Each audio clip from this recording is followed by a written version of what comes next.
jambo gumu sana, na inatakiwa uelekezi wa nguvu kuhakikisha kwamba jambo linakwenda vizuri.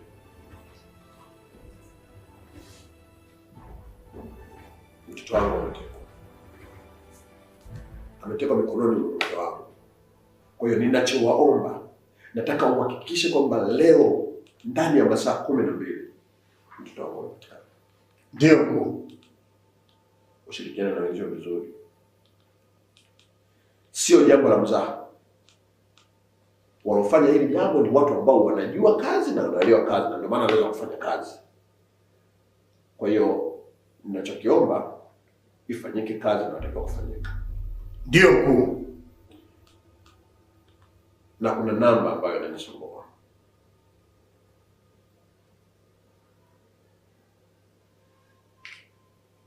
Hiyo namba nitakupatia. Nataka uhakikishe, nataka kupata majibu yaliyo sahihi juu ya hiyo namba. Ndio mkuu. Hii namba inahusika. Hii namba inahusika.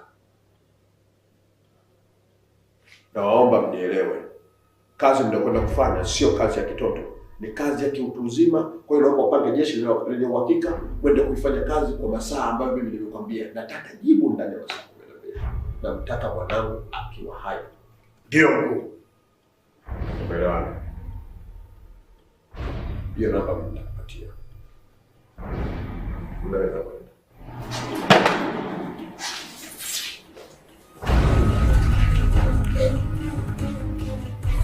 Polisi. Naam.